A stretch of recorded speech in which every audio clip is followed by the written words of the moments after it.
When I run, I feel like I'm flying. I feel my body in a rhythm. And everything disappears. All I can hear is my heart beating. But there is so much more to running that lies beneath the surface, literally. And it's through this movement that we can see just how incredible the human body really is.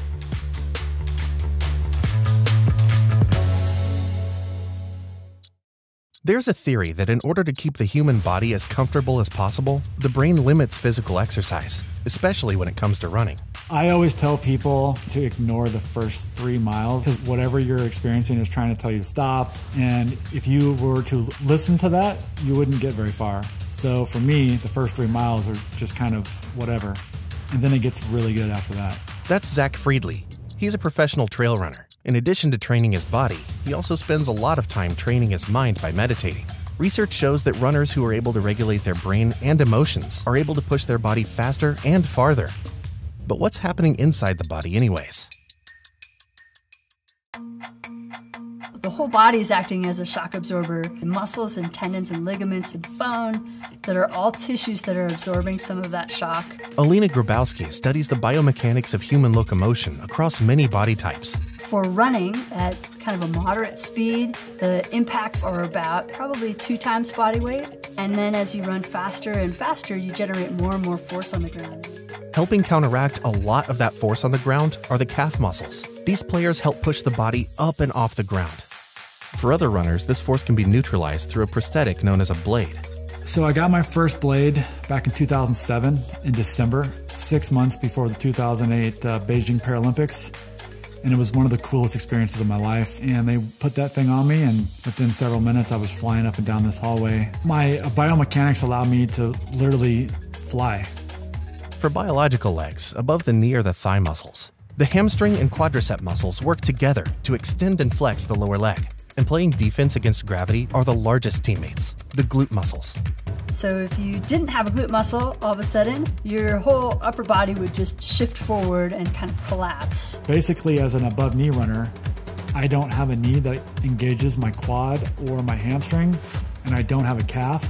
So my running actually comes from my right glute and my hip. So you're swinging that through, and you're really relying on those muscles to fire. And while the lower body tackles a lot of force, the arms and core aren't exactly on the bench. Studies show that actually moving the arms while running can save up to 13% of energy in comparison to stationary arms. And that extra juice is crucial in keeping the other players going, especially the MVP, the heart. They don't call it a cardio sport for nothing.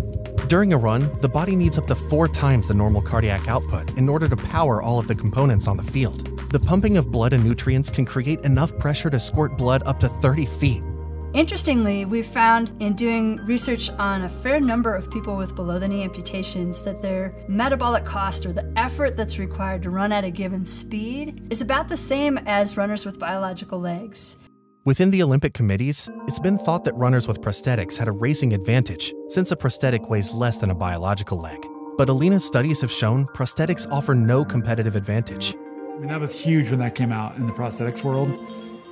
You know, because somebody saying it's an advantage is really kind of mind-blowing, that missing a limb is an advantage. I think they just don't know. You know, they see like maybe a carbon plate in a shoe, and that's an advantage, you know, or how those are outlawed for like marathons, for the world records. So for me, it's just to have like an opportunity to educate somebody of what is actually going on.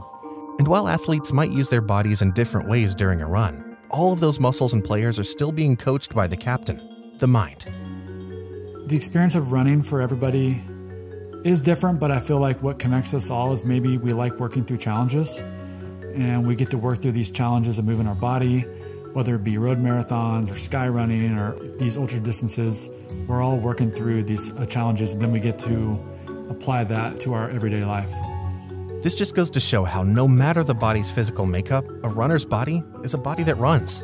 And for that split second, when both feet are in the air, runners can appreciate just how remarkable the body in motion really is. Every player has their part to work together to create the most extraordinary team possible.